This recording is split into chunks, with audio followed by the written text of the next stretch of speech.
Muy buenas tardes, queridos amigos y amigas, y bienvenidos otra vez a vuestra casa del oráculo de Delfos 700.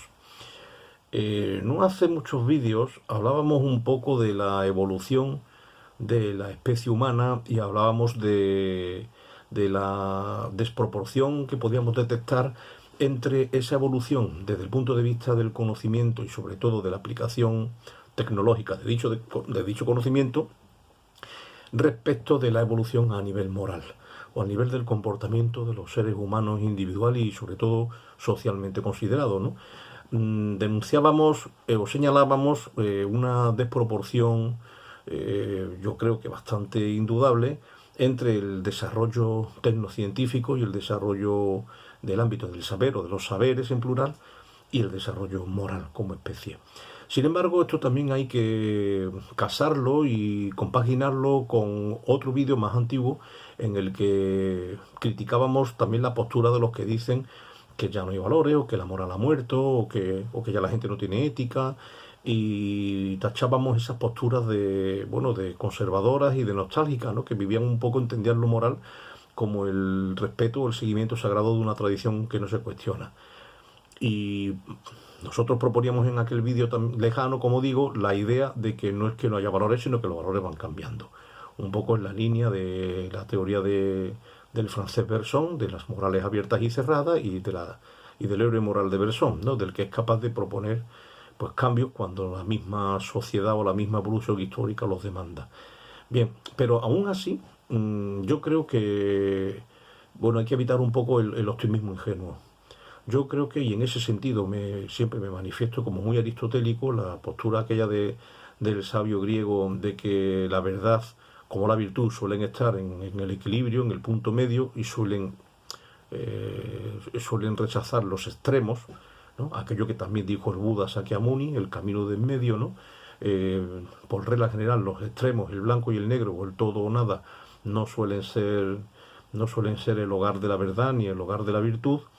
Y yo ahí siempre he sido como no muy seguidor de Aristóteles en este sentido. Creo que ni se puede caer, creo que no es correcto, que no es cierto, que no es real la afirmación del nihilismo absoluto, o del pesimismo absoluto, o del sinsentido absoluto, tanto de la vida humana individual como de la historia, pero tampoco el extremo contrario de un cierto optimismo ingenuo y bobalicón de que todo está magníficamente bien y que todo está controlado y que,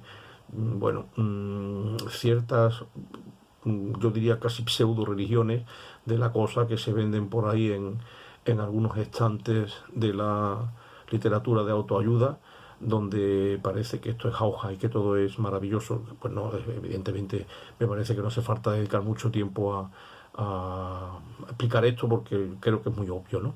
Es fácil hablar de eso si estamos en la parte cómoda del planeta y en la parte cómoda de la historia y no somos los que padecemos pues las grandes lacras y los grandes dolores y las grandes heridas de nuestra humanidad. Es obvio que las cosas podían ir infinitamente mejor. Pero como digo, entre un extremo y el otro, yo creo que hay que buscar un camino racional, un camino, como Aristóteles hablaría del hombre prudente, como el que es capaz de dar la mejor respuesta a cada situación y saber estar en el sitio oportuno y en el momento oportuno, el que es capaz de encontrar la respuesta más racional posible. Creo que sin tirar, como digo, toda esperanza por la borda, ¿no? Y sin decir abandonad toda esperanza a los que entráis, ¿no? Que decía las puertas del infierno de Dante, sí que se puede ser mínimamente crítico, autocrítico y eludir ese optimismo ingenuo de no caer en la cuenta de que efectivamente el progreso moral de la humanidad nos puede doler que vaya más lenta de lo que debería ser, ¿no? O en todo caso que, como decíamos hace pocos vídeos, haya un desequilibrio, ¿no? Una disarmonía muy grande y una ruptura muy grande entre el desarrollo tecnocientífico del ámbito del conocimiento y el desarrollo moral del ámbito del comportamiento, del ámbito de los valores. Es verdad que cuando vemos nuestras interpretaciones del mundo y de la realidad, nuestros mapas de la realidad, nuestras explicaciones teóricas de la realidad y sobre todo nuestro poder y nuestra fuerza de transformar la realidad tecnológicamente, cuando comparamos las etapas anteriores de la historia humana ahora, ahí sí se ve un avance descomunal. Y además, como decíamos en el vídeo, hace muy pocos vídeos, el de hasta dónde llegará la especie humana, sin que sepamos cuál será el techo, si es que alguna vez lo tocamos, ¿no? O cuál será el top, el máximo nivel de crecimiento y de desarrollo evolutivo de la especie. Pero sin embargo, cuando vemos lo que son los problemas de la humanidad, como problemas creados por el sufrimiento que unos hombres infringen sobre otros, miramos atrás a la historia y vemos que hay ahí como una especie yo diría, de dolor perenne, ¿no? De mal, un mal candente perenne que no le encontramos, un cáncer que no conseguimos curar. Miras para atrás y ves que había guerra, sigue habiendo guerra, solo que ahora con la tecnología son mucho más sofisticadas y por supuesto muchísimo más graves y peligrosas. Vemos que antes había desigualdad y ahora sigue habiendo desigualdad y además una desigualdad atroz. Quizás hoy con menos perdón todavía porque, bueno, antes no teníamos capacidad de sacarle a la tierra los recursos que podemos sacarle hoy, pero hoy con los avances de la revolución de las nuevas tecnologías y la implementación de este avance a los sistemas productivos, se sabe ya que se podía alimentar a toda la población mundial. Obviamente todos no podrían vivir con el nivel en el que viven los países más enriquecidos, eso es evidente, pero sí que podemos tener una vida muy digna y una vida muy saludable, muy sana y muy feliz, simplemente con que no hubiera el egoísmo tan brutal que hay en algunas personas, grupos, élites o países. Bien, eso es cierto, vamos, me parece que es muy poco discutible la diferencia de modos de vida que hay entre una gente y otra dentro del planeta. La desigualdad sigue existiendo como existió siempre, la violencia sigue existiendo como existió siempre, el pez grande se sigue comiendo al pez chico, ¿no? De alguna manera parece que el darwinismo social de Spencer es difícil de rebatir, ¿no? Las clases más poderosas pueden, por la manipulación o por la fuerza, sobre las clases más débiles, los países más fuertes pueden sobre los países más débiles, y bueno, y esto incluso acaba llegando hasta la misma violencia doméstica, donde el más bruto, el más salvaje, o el que más fuerza física tiene, puede maltratar, hacer daño o incluso matar al más débil. Este tipo de cosas me parece que tiene poco sentido discutirlas o poco sentido negarlas porque son demasiado obvias, sin caer en el derrotismo, como decíamos antes, ni en la desesperanza o en el nihilismo pasivo atroz, pero hay que ver que, bueno, que crecemos con mucha más rapidez en el ámbito del conocer y de la transformación del medio ambiente y en la transformación del planeta y en sacarle recursos. En eso crecemos con mucha más velocidad que en aprender a convivir entre nosotros, a respetarnos, a sacralizar como deberíamos los derechos humanos, los derechos de los hombres y de las mujeres y de los niños y de los ancianos. Yo también añadiría los derechos de los animales. Mucha gente no está de acuerdo con eso, pero yo creo que todo ser vivo también, siempre he pensado que una humanidad que respeta al resto de seres vivos sería moralmente mejor y más elevada que una humanidad que los aniquila, que los destroza y no digamos ya que lo haga por diversión, ¿no? Esas son posturas mías personales que por supuesto son discutidas y discutibles y que pueden ser equivocadas, obviamente, pero son las que tengo, no puedo decir algo distinto de lo que pienso. Ahora, lo que desde la filosofía me plantea un reto que para mí es realmente difícil, y os tengo que confesar que yo no tengo la respuesta, tengo algunas intuiciones, vislumbres, huellas, algún vestigio, pero la respuesta cerrada no la tengo. ¿Por qué es tan lenta la evolución moral?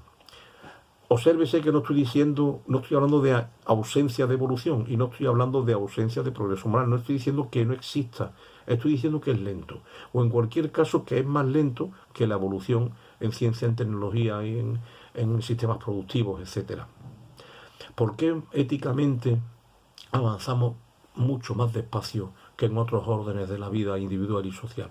¿Qué es lo que hay que frena el progreso humano? ¿Qué es lo que hay que impide que destaque más en la humanidad la solidaridad, la igualdad, la paz y la convivencia armónica entre las personas, que la lucha, la dialéctica, la confrontación, cuando no directamente la colonización, el imperialismo o la aniquilación?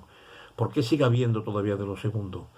Y otra cosa que aún me parece más preocupante, ¿no? O más triste todavía, cuando en el pasado sencillamente mandaban los señores, los grandes, y lo hacían desde la fuerza, y el que rechistaba pues iba directamente al paredón o a la hoguera, pero pues entonces allí había poca esperanza. Pero ahora que se supone que en la inmensa mayoría de los países la gente vota, ahora que somos demócratas, ahora que tenemos democracia, ahora que elegimos los que queremos que dirijan el mundo, ¿por qué sigue siendo esto así?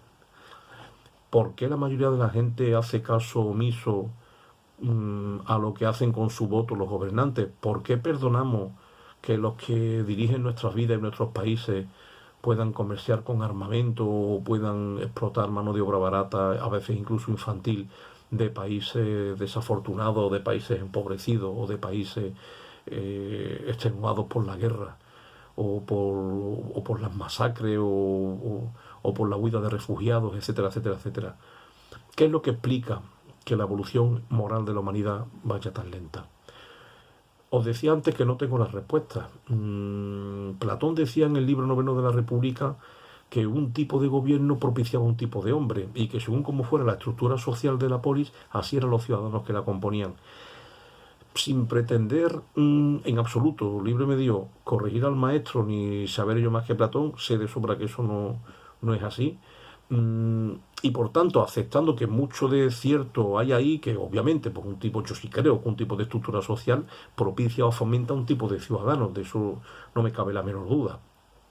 Pero creo que también habría que incidir en el polo contrario. Quizás no haya una confrontación dialéctica entre los dos polos.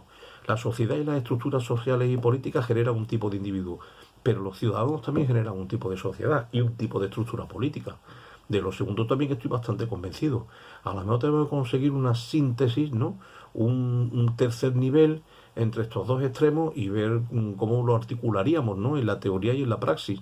Pero yo sí tengo bastante claro que cómo sean los hombres y mujeres que forman la sociedad también influyen evidentemente en la marcha de la misma. A mí eso me parece bastante obvio. Si todos nos negamos a utilizar violencia, no hay violencia. Si todos nos negamos a coger un arma y disparar a un ser humano, no habría guerras. Si todos nos negamos a acaparar mientras otros pasan hambre, no habría desigualdad, ¿no? Si todos nos negamos a imponer una fuerza física sobre otras personas, no habría violencia de género o violencia doméstica. Si todos nos negamos a mantener en el poder a gente que manipula, roba, se corrompe y engaña a la sociedad simplemente porque son los míos o porque los otros son más feos, pues no habría corrupción política. Es decir, yo creo que el poder que tiene el ciudadano, el hombre y la mujer de a pie, solo como votante, como votante y como consumidor, es un poder del que quizá no tengamos ni idea o no sospechamos el poder que podríamos tener y el poder que podríamos tener los ciudadanos si nos uniéramos, si nos asociásemos, si nos organizáramos.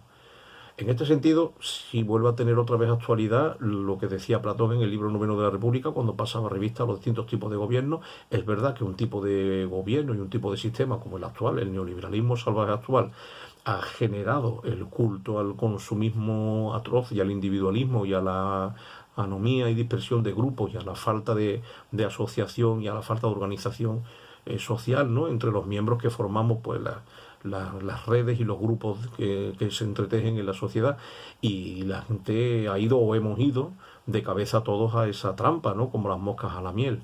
Ahora parece que, bueno, que ya no podemos vivir sin la mayoría de las cosas que el sistema nos ha dado o con las que nos ha domesticado o adormecido, ¿verdad? ¿No? Ese culto al móvil, a las redes sociales, al Netflix, a las series, al coche, a las modas, bueno, a veces a perder el tiempo de una forma bastante superficial. En fin, eso nos gusta, ¿no? Nos gusta, claro, y ahí estamos.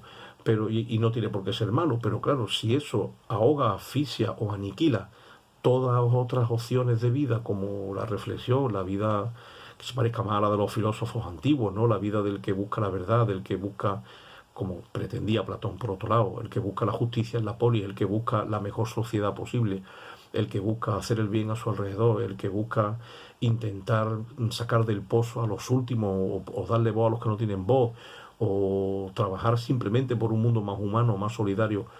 Eso no se debería olvidar. En el mismo momento en el que pongamos en un mismo nivel o en un mismo plano el disfrute hedónico de los placeres y de no sé, diríamos de los cebos materialistas y consumistas que nos ha puesto el sistema y la sociedad actual, que lo pusiéramos al mismo nivel por lo menos, que el interés por los demás, por mejorar el mundo y sobre todo por las capas más bajas, por los últimos, por los más desfavorecidos, por los marginados, por los que sufren en primer lugar en sus carnes, en sus llagas, en sus cuerpos y en sus almas, pues este egoísmo humano a gran escala, después las cosas podrían ir mejor.